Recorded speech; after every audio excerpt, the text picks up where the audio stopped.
Good evening, and welcome to Screentone Club, episode 39. We are recording this on the 1st of December 2019 for release on the 10th of December 2019. Recording this ahead of time because, well, we have the time available to us, and real life continues to try and kick us both in the Hinkey. So, my name is Elliot Page, manga reader extraordinaire, and also joining me is extraordinaire, Mr. Andy Hanley. How you doing, Andy?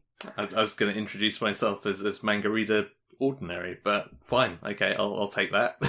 Well, I mean, you keep reading all the crap I throw at you, so you can't really call yourself ordinary anymore. I guess my power level has increased as a result, so it's always good to know. It's irresistible, unsuppressible at this point. So this is your fortnightly look at manga. We'll focus on joint discussion. If you like what we're doing here, please consider giving us a few pennies on Patreon. If you do so, you get to listen to our bonus episodes. We release one monthly. We just finished recording our latest bonus episode for November, which is on My Love Story. So if you want to hear what we think about that, sign up to the Patreon. And if you chip in a little bit more money, you can choose to vote on what we cover in these bonus episodes. So you too can make us read whatever the heck you want, as long as it's available. Also on the Patreon bent is shout-outs to our top-tier backer, Rob Jessup. Thank you once again, Rob, for all your assistance. And so, moving on to the show proper. So first and foremost is our Returning Champions section, where we talk about series that we've discussed previously on the podcast, if we've kept up with them. So this is me kind of jumping on here with one thing and Girl from the Other Side, which I believe we reviewed a few episodes ago now. The series is now up to volume 7, and in a recent Black Friday-ish sale, I got up to volume 7. And that series continues to be great. I'm really enjoying it. It continues to ratchet up the tension.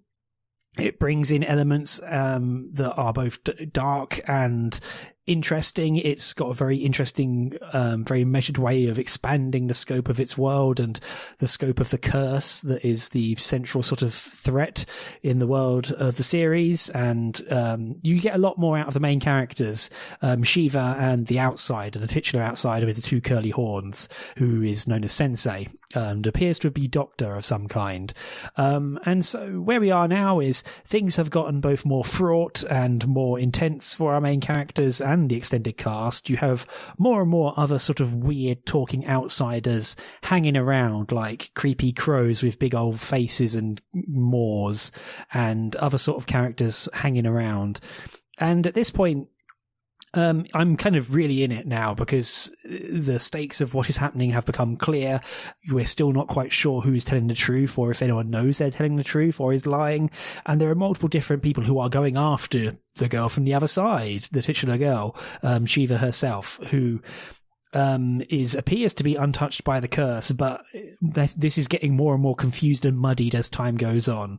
And yeah, has a real talent for having end of volume cliffhangers that make me swear, such as now that I'm up to volume 7, I'm really sore waiting for volume 8, because oh boy, it really knows how to throw you a curveball with the last page.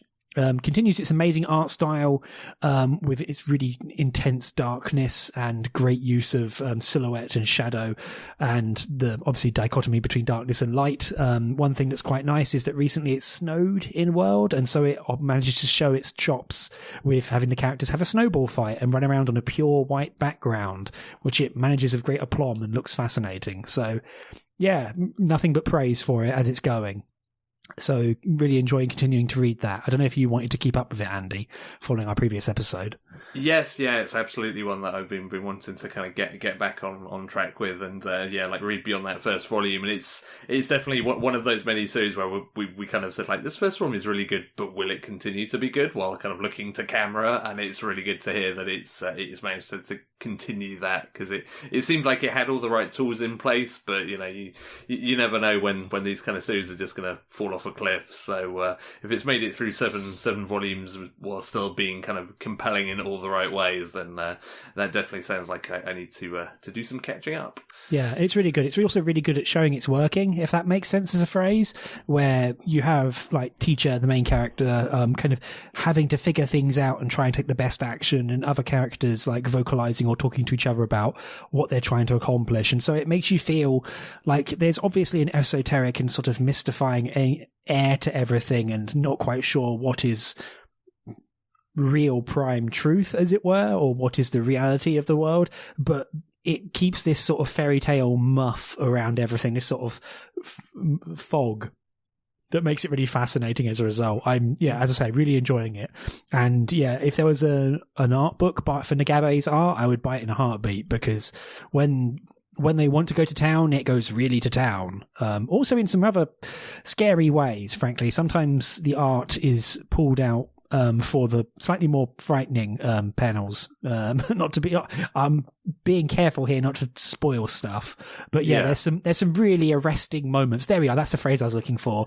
There are some moments in this series that are extremely arresting. Not just the end of volume, sort of like wax, but just some of the events that happen kind of really are really shocking. Of like, whoa, okay, Jesus. Yeah. That sounds really awesome. Yeah, because one of the things I liked about Volume 1 is how kind of sinister it could feel at times, and like it's a difficult thing. Like I feel like for manga in particular to give you that kind of feeling of discomfort or that something is kind of scary in any real sense is actually quite hard to do on kind of like a printed page or on a screen, in still form. And like Girl from the Other Side felt like one of the rare series that kind of gave me that sort of the kind of chills up your spine, kind of like this is just really unsettling and kind of feels like it's on the brink of becoming something kind of horrific. And like if it plays with that in some good ways, then even more reason why I need to catch up on that. Totally. I won't over-egg the pudding here, but I'm really enjoying it. As I say, the fact that I'm now all caught up hurts. Quite frank, it goes in the exact same basket as Land of the Lustrous, of the like, damn it, I want to go to sleep for 6 months so I can wake up and read the next part of it. Do we know how many volumes are in Japan currently? Like, are we still a ways off catching up, or are we basically caught up with Japan at this point? Let's find out. So, Girl from the Other Side is currently 8 volumes in Japan, ongoing. Okay. Nearly caught up. Damn it. It's going to be even more interminable after the next volume. Oh, don't say that. Christ, don't do this to me, Andy. But again, thumbs up. Highly recommended. So now we move on to the main part of the episode, what we've picked out for each other to read. So Andy, I've already kind of shot my mouth off quite a lot. So do you want to take first pick on this? Sure thing, yeah. So my pick for this show is Komi Can't Communicate Volume 1, which, as mentioned, is a series that I kind of like... It sort of dropped onto my radar when the first volume came out in English, and I kind of looked at I looked at the cover, which I know you shouldn't judge books by, but I kind of did and was like, I don't know about that. Like, this feels like I've seen it all before. But as time has gone on, like, I've seen a fair few people starting to kind of shout, maybe not shout about it, but kind of low-key be a little excited about it and kind of recommend it to people. So I figured I should go back in and actually take a look at it. And so the story is ostensibly about a girl called Komi who can't communicate, but beyond that, it is told through the lens of a boy called Hitohito Tadano, who is a pretty normal, slightly timid kid who gets into an elite private school, which is kind of full of slightly eccentric types. And he kind of arrives at this high school very much with a desire to just blend in and kind of like stay in the background somewhat, and hopefully not cause any trouble as a result. And he finds himself sat next to a girl called Shoko Komi, who is, not so much terrible as basically non-existent when it comes to communicating with people. Like, she just simply can't talk to people at all. And so, class introductions just end up with her kind of like half stammering for a bit and then ending up just like using the blackboard to introduce herself. Whereas Tadano makes his own kind of bad introduction, but at least, manages to make an introduction.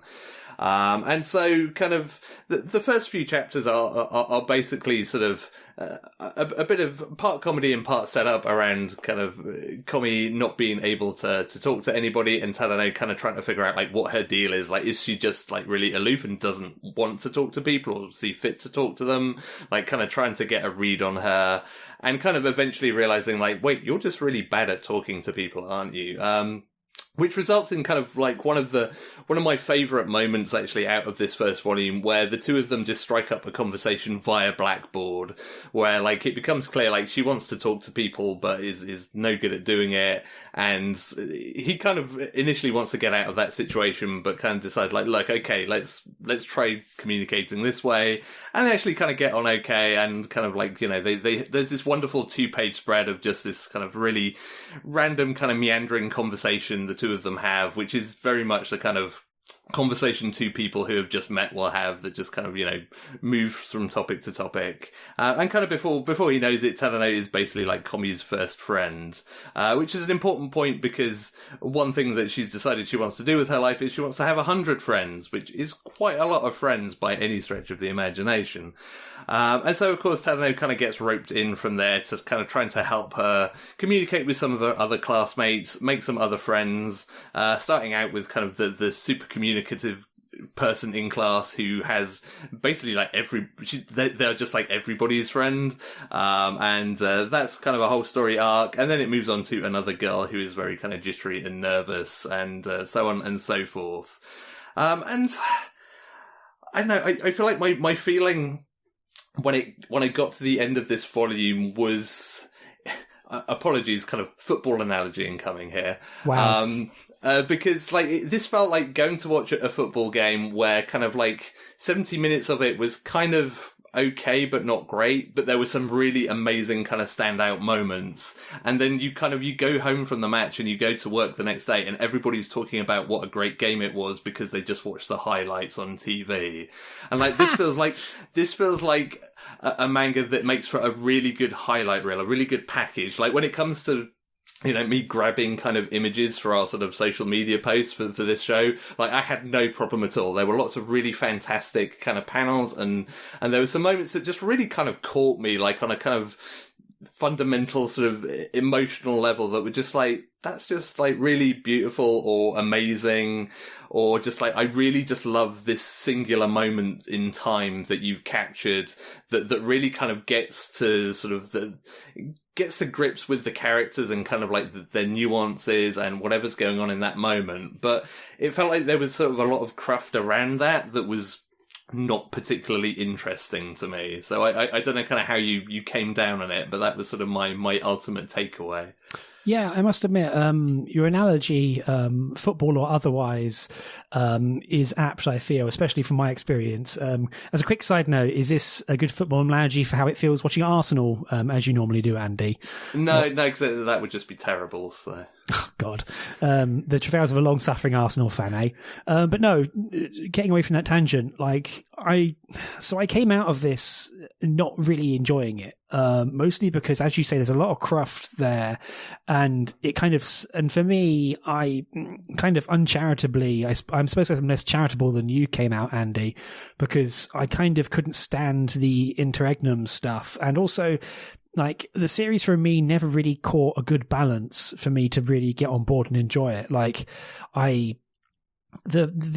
the gulf between the communication comedy elements and the actual social anxiety, like stress and anxiety and drama elements, never really equaled out to make it enjoyable for me to read, especially because it seems to oscillate wildly between like a real problem, which is Komi not being able to communicate and, like, if anything, almost collapsing in fear because she doesn't know how to. She cannot even, I suppose, is the piece of internet parlance. But she really can't. And like, it doesn't ever straddle the balance between comedy and drama as a result for me. Like the fact that all the names are jokes. Like you've got Tadano Hito, person next to, you've got childhood friend. You've got Osananajimi, who is the overly sociable one, who is also a complete and utter jerk.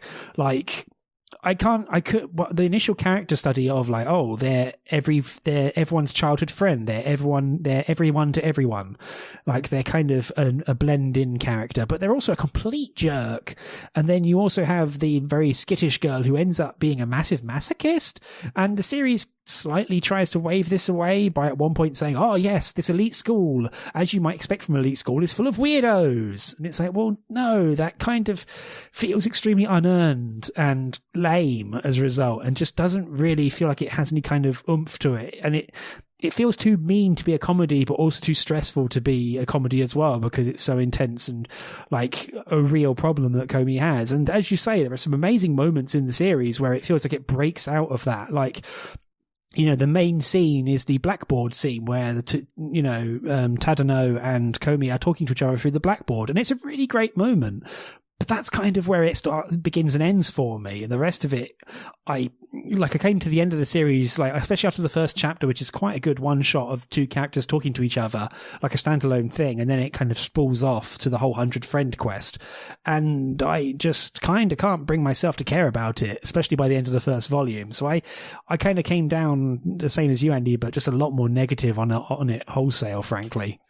Yeah, I mean, it is really strange. I feel like in the way it kind of, it tries to have its cake and eat it in terms of how it treats its characters, because, yeah, like, you know, they all have kind of their own issues, and on the one hand, it feels like, particularly around Komi, it's kind of like, you know, trying to paint this as kind of, you know, a real issue and, you know, something that you know, needs to be kind of tackled and looked at, but at the same time it uses that as kind of the setup for just joke after joke after joke, because every gag around that character is that Komi can't communicate, and like, you know, that is basically the setup of every joke, which makes it very difficult for the series to really feel like it's being earnest when you have characters kind of trying to resolve that, because it feels like the series itself is always going to push back against that and revert to type, which the comparison point that I kind of found myself coming down on is, and sadly, like the original manga isn't available in English thus far as I'm aware, but like this year there was an anime adaptation of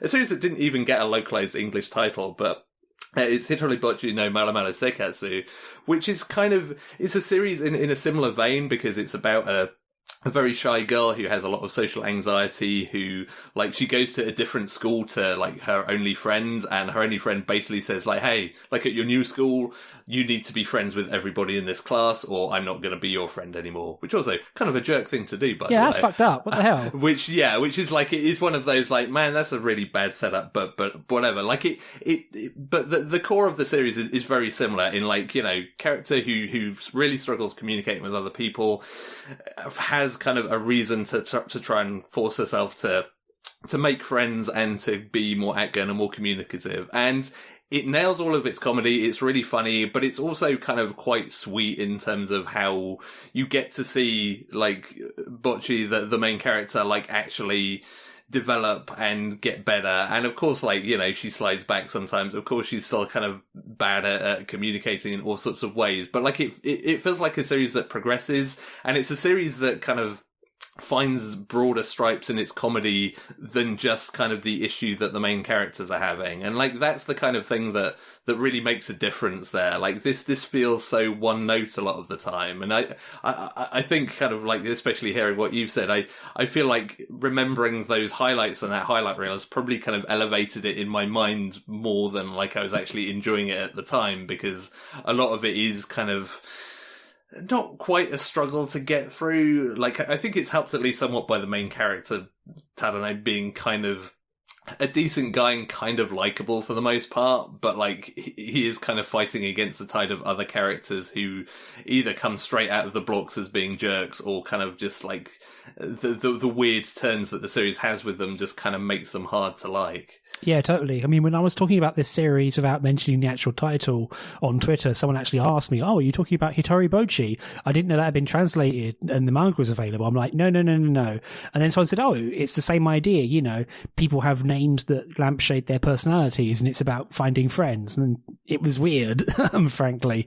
But yeah, as you say, this series, I mean, one thing in particular is that one of the other swings about Komi is that, like, it makes clear that everyone sees her as this sort of like untouchable, sort of like peerless girl who is a cool beauty. But then she, like, as soon as you via Tadano know her sort of weakness, she doesn't really have any like social graces whatsoever, and as she tries to make friends, just puts her foot in it constantly, and yet that bit is kind of sidestepped by the series in this quest for 100 friends thing. So it doesn't really quite square that circle even of having other people like react to Komi in a realistic way when she is clearly showing difficulties. But yeah, I feel I'm way behind on the anime train, but Hitori Bocchi sounds like this kind of maybe pulled off, maybe initially to a much worse extent given that setup, but if it works through these same ideas a bit more humanely, then that sounds like a better read. Just as you say, the manga's not available. Whoops. Yeah. Like I'm hoping that is kind of corrected at some point, and that somebody picks it up off the back of the anime. But yeah, like it is definitely that just kept popping into my mind of like, here's an example of basically the exact same plotline kind of done well. Whereas this just felt like, you know, between its characters and the way it handles them, it just doesn't really find anything to nail them with. And I think it is just so weird because of those highlight moments where it suddenly seems to get it. And it's just such a weird disconnect between those moments where it kind of figures everything out, and then the rest of it where it seems like it doesn't, and it doesn't know how to either kind of write the characters or kind of join everything together into a coherent whole. Like you say, like the way all of the classmates reacts around Komi doesn't, it makes sense in kind of the initial order of like, oh, here's this beautiful girl who's in our class, but like even when they kind of start to figure out who she is, that just doesn't change at all, and somehow there's always like an excuse for the fact she's not talking to anybody, and it just feels really forced and kind of just doesn't actually play out at all. Yeah, it's kind of hard to enjoy as a result. Yeah, I kind of don't have anything more to say about it, really. I mean, it has some interesting art. I mean, it often slips into this sort of comedic style with Komi going all wide-eyed and almost like a cat caught in the headlights almost. But apart from that, I kind of couldn't really get into it as a result. I'm afraid I'm kind of out of things to say at this stage, I'm afraid. So yeah. I mean, the art style for me, I feel like it never really kind of grabbed me. It was very much a case of like, I can see what you're doing, and there are some kind of nice little moments that sort of characterize Komi, and especially little moments where, you know, she kind of thinks that nobody's looking at her or paying attention to her, or when she's actually kind of away from people. Like there's some really nice little moments around that where she just kind of is relaxed and acts natural, and all that stuff's really nice. But generally the art style didn't really do much for me. Tell you what, like the artist seems really interested in Komi's legs. Like whenever there's an opportunity, it's just like, hey, look at those legs, and it's like, yeah, I can see where your kind of main kind of focus is right here. Yeah, you can especially see that in the like cover images for the volumes. After a while, you start to go, the focus on these images is slightly lower than I'd expect. What's going on? Oh dear. But yeah, there's 3 volumes currently out in English, and it's currently ongoing publishing. There's like up to volume 6 available to pre-order. There are 15 volumes in Japanese, and it's currently still going. So it's ongoing series. So 15 volumes sounds like a lot. I mean, I suppose it's got plenty of character archetypes it can pull from, but I must admit I'm probably not going to be picking up any more of this. Yeah, and I mean, if she's given that she's making, if she continues at the current rate of like 2 friends per volume, like that's 50 volumes. That's so, you know, that's a lot. Well, maybe she'll make friends with someone who has a large extended family, and she become friends with them immediately as well. So that'll speed things up a bit. Yeah, maybe. Yeah, you are now friends with me and my 7 identical brothers. Oh wait, that's just quintuplets, isn't it? Never mind. Yeah, let's not go there either.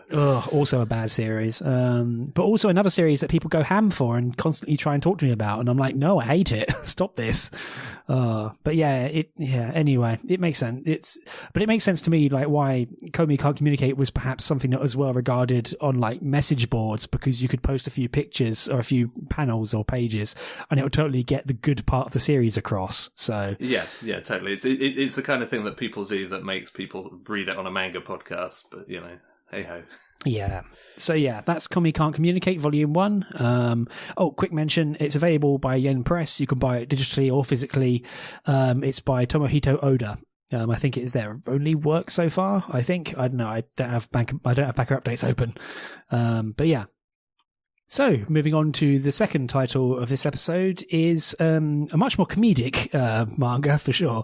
It is The Way of the House Husband, Volume 1. Much like Komi Can't Communicate, this is another series that came to me through social media and people kind of excitedly talking about it before it even got licensed. And then, almost as if by providence, it got licensed by Viz.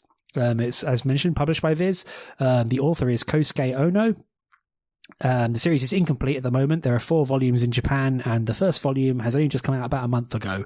I think volume 2 comes out in January. You can buy it physically, or you can buy it through Kindle or Comixology. I haven't seen it on any other sites so far. Also, be careful when searching, because else you'll get a bunch of smut. Because Kindle direct publishing is wild, as it turns out. Yeah, also worth noting that almost that caught me out when I was trying to find it is that House Husband is all one word, at least on the Comixology listings. I was like, why can I not find this? And then eventually I got there. Yeah, also the French version is mixed up with the English version on Amazon, so be careful, otherwise you might end up with the French version of it. I mean, I kind of want to see the French version of it now, but anyway. Yeah, Zut alors, la yakuza. Sorry. Oh, God. But anyway, The Way of the House Husband is about the immortal dragon, a man named Tatsu, who is a former yakuza enforcer and executioner. You get introduced to him drenched in blood, surrounded by knocked out dudes. He once destroyed 10 clans in a single night and then vanished off the face of the earth. It turns out he didn't die, he just got married and decided to become a house husband and be a stay-at-home husband. You know, cook for his beautiful wife, look after their cat, keep the place clean. The only problem is that Tatsu has only really known the yakuza. And so he looks like a really intense dude with the huge shoulder back tattoo like you would see in the video game Yakuza, and carries around a tanto for the whole time, which he most uses for cooking. And he keeps getting in scrapes because he looks like a really intense dude with like coloured shades and a big old scar. But he's trying to like live a wholesome new life with an intensity that matches how he used to be an assassin. So he tries to cook for his wife Miku, look after her, and generally gets in deep trouble because he looks like a really intense dude. And also his former underling keeps trying to drag him back into the life, or at the very least drag him back into fights because he keeps getting into deep trouble because he's a moron. So I really, really love this series. I think the comedy is extremely fast-paced and enjoyable. Tatsu is a really fascinating and lovely character because, as mentioned, he's a massive goof.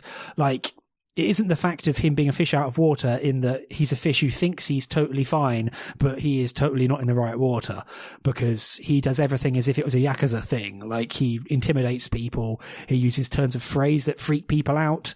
He basically is always in the sort of Yakuza style, delinquent slouch with his head poised to one side somehow, like he's about to just lash out and punch you. He gets into various scrapes, like ends up dragging a formal rival to a bargain sale and then dresses them down for being garbage at getting bargain clothing out of a bin and things like that, and cookery school and such. So it's all great fun, and it has a really fun angle on what the extreme mundanities of being a house husband, which makes it all the funnier because you've just got real stupid stuff that keeps happening to him, or he does the stupid stuff.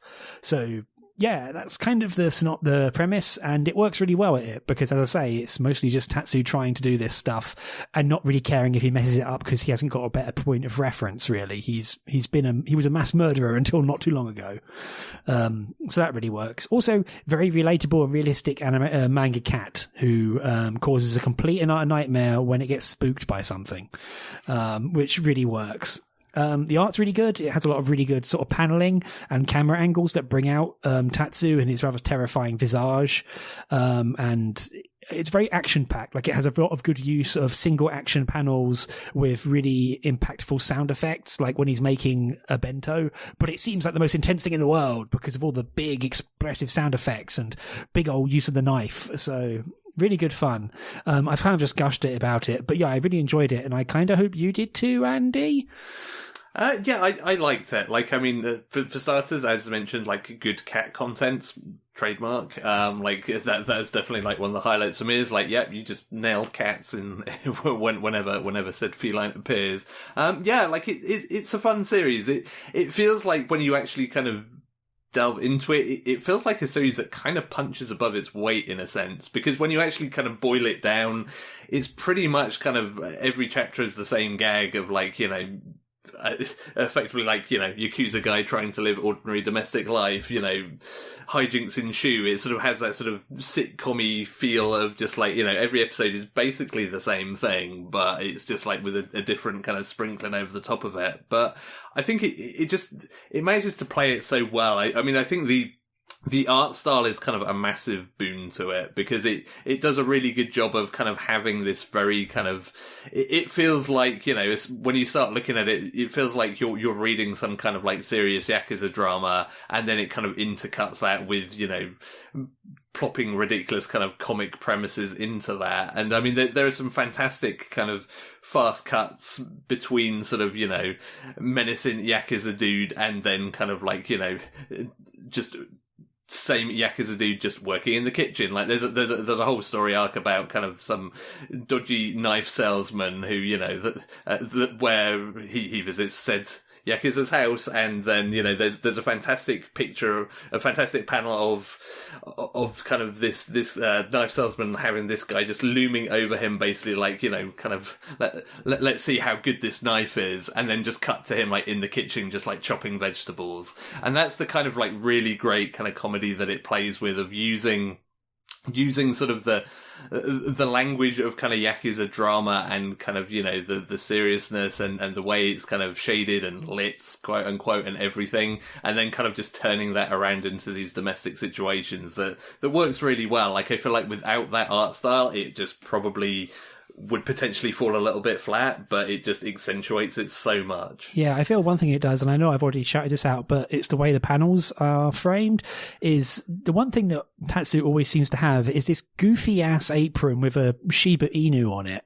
And the way it kind of keeps that in or out of frame is really smart. Like when it wants to like pull back the curtain a little, when it wants you to realize that, oh, this is a stupid situation, it kind of lets the apron peek into frame. But if it cuts the apron out of frame, he looks terrifying. And normally it gives him some shading, it makes his scar stand out, it hides his eyes behind his stupid glasses, that sort of stuff. But when he's doing something goony, the glasses slip a little, the apron appears, and he doesn't look quite as intense or menacing. So it knows how to because the line between scary dude and complete doofus is quite a thin one. I mean, if you see like a bouncer at a soft moment or sneezing, you kind of can't take them serious as a hard man. Whereas if they just stood there arms crossed with a giant jacket and looking like they're made out of 600 pounds worth of bricks, you're going to be scared of them. So that's the sort of stuff it does really well. It's also why his punk friend Masa always looks like a punk and a loser, because he looks like a complete doof, even when he's trying to shit talk people. It's like, guys, I kill like 600 of you in every single Yakuza game. Like, go away. Yeah, I mean, this is the man that has to Google how to have a fight with a bunch of people when he gets cornered. Which I posted on my own Twitter like at the time I read it, because it's just like my favorite pair of manga panels ever, of just like him googling like how to fight multiple opponents. It's like, hang on a minute, I'm just googling this, which is great. And again, it's just like there are some really good kind of almost throwaway comedy moments in here that I really appreciated. I mean, I think if I were to say anything kind of negative about it, that the main feeling that I got, especially out of some of the early chapters, that I think it kind of irons out as it goes on from kind of clearly its beginnings as a one shot into something a bit bigger. Like some of the early chapters feel like they don't know how to end in a satisfying way. Like they end very abruptly and kind of cut out, and some of them kind of smartly use like the sort of between chapter image. I don't know if that even has like a proper name, but like the little kind of like almost a marquee kind of image between chapters. Some of them kind of use that to try and like bridge the gap or bring some kind of ending. But there were definitely like 2 or 3 chapters early on where I found myself getting a bit frustrated, because it kind of, it sets things up. You kind of have the gag and a bit of the payoff, but it feels like there should be another kind of couple of pages, just another few panels, just to follow through and close that out. Like, there's one where he kind of goes out and just gets stopped by the police because he looks like a dodgy yakuza dude, and then the next chapter, which is the first one with Masa, where they kind of get into a fight, and it feels like there should be a resolution there in terms of like how that ends up, and it's kind of shown in that that one little kind of between chapter panel, but it feels like there should be like a proper ending to that little story of just like, and then here's what happened after, and they both got told off by some old ladies for fighting in a cooking class, but it doesn't do that, and maybe that's kind of to its benefit that it doesn't feel like it needs to telegraph everything. But I just felt like I just kind of wanted to see that pan out, and it a few times it just didn't do that. Yeah, it feels like it kind of dropped the comedy payload, but then had no idea how to get home. It's like, joke told. Shit, I'm out of pages and out of ideas. And so, as you say, it kind of just turns it over to the omake. The first chapter is definitely the weakest one, where, he, like, the main character tries to bribe some officers, but it doesn't work. And, that's kind of the gag, but then it's like, I don't have an idea how to end this. Chapter ends. Yeah. Which, like, there's a very clear question of, like, well, what happened next? Like, you want to know, like, did he, like, end up in trouble? Did he find some other way out of that? And it's just like, no, that's it. You've had the joke. And it's like, but this is, I need this isn't where the credits roll on this episode. It feels weird like that. Yeah, there is the chapter with the Roomba though, which is where it finally seems to figure out how to end a chapter, which is in the single most hilarious way possible. Also explains why I don't trust Roombas whatsoever. Yeah, that is fair, and I think one thing that kind of later in the volume kind of it helps as well, and it's. Again, I did find myself kind of wondering when I got to the end of this volume, is like, is this joke going to kind of last over multiple volumes? Like, am I going to still enjoy this in a volume 2 or a volume 3? But I think one thing that kind of eased that worry for me is when they actually start to kind of give a bit more time to Miku, to his wife, because there's a very kind of obvious question when you kind of first see her rushing out the door to some important meeting, like early in the volume, of like, why are you married to this dude? Like, how did this happen? And it kind of, this volume just fills in just enough of the dots as to like, okay, I kind of see how that went down. Also, you're a kind of weird goofball as well. Like, I can kind of see how you ended up getting together and just being like, you know what, this is fine, this is good, because like, she has her own kind of like weird sensibilities, and there's a good chapter where they're out shopping that just really kind of nails the relationship between those two in all kinds of ways, of just kind of where the lines are drawn in terms of how those two tolerate each other, where they like each other, where they maybe kind of get on each other's wicks, and it does a really good job of just kind of laying out the groundwork of that relationship just in one little shopping trip. Yeah, the shopping trip rules, mostly because it ends with both of them being idiots and a little kid saying, "Look at those two idiots," and it's like, "Shush, dear, don't look at the strange people," which really works. I think, like, as you say, there's enough breadcrumbs dropped about how they got together, but also, as I say, it's kind of nice that it just jumps into, hey, basically John Wick is now making bento, deal with it, and that's where it picks up. And one of the things that is nice, one of the things that I really enjoy are the bonus comics at the end of the volume. Like, you've got one from Masa's point of view, and especially you've got one from the cat's point of view, of the cat going on a day out, which rules because it's the cat talking to other animals and basically being like a cat, which owns, because, like, the cat doesn't really give a shit. It's very feckless. It, like, talks to ants, and then it tries to harass some birds, and then it torments this poor idiot dog. And it's really fun just because it's so guileless, but also it's just like, yeah, this is what cats do. Like, this is a really good cat manga on its own. So... Yeah. Also followed by a fantastic afterward from the author. It's like, yeah, I tried to show this for my dog and it looked away, so I guess that's my career.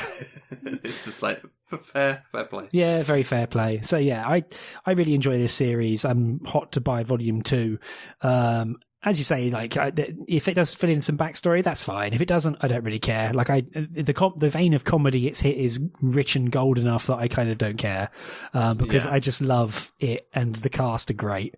Miku especially is real funny because she's a complete goofball, but very clearly a dedicated Korean woman, who also likes Precure, which means she can't be a bad character, really, can she?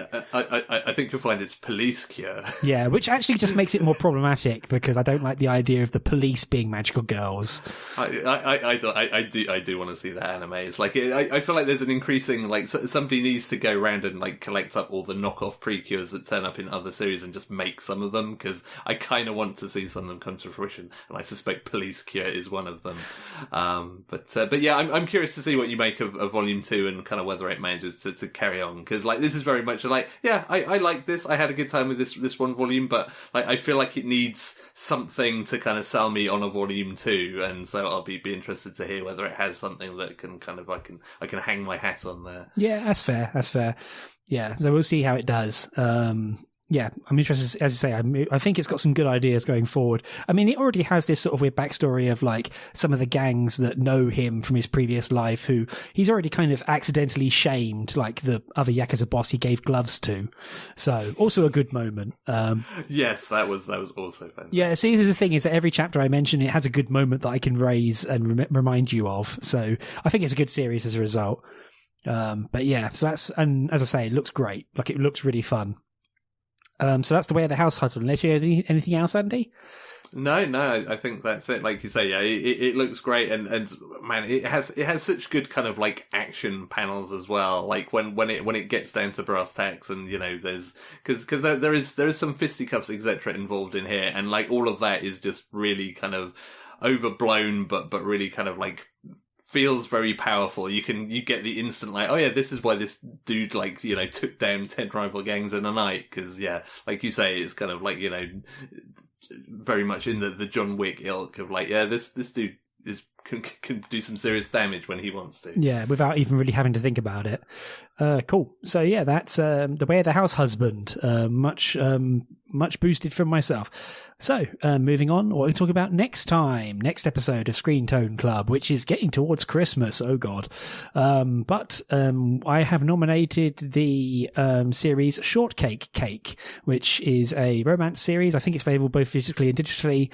I read it a few weeks ago and kind of want an excuse to revisit it. So here we are. Shortcake Cake. Also of note for search engines, shortcake is one word and then cake is another word. Otherwise, putting extra spaces in there makes it complex. And Andy, how about you?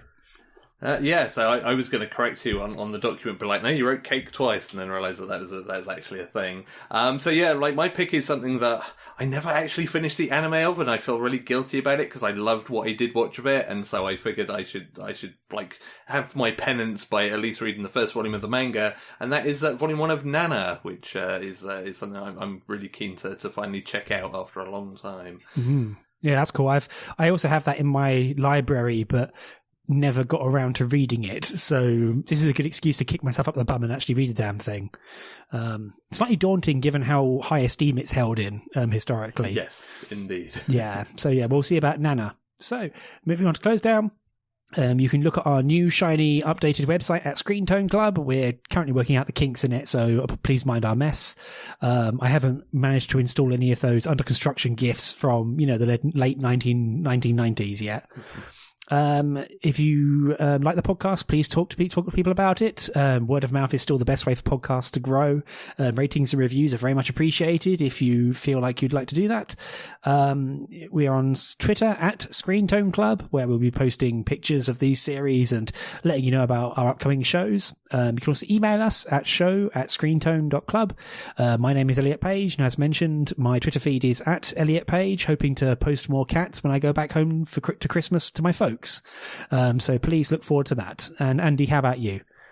Yeah, you can find me on Twitter at Hannah's1979. Great. So thank you very much. Thank you for listening, and we'll talk to you soon. Good night. Bye, everyone.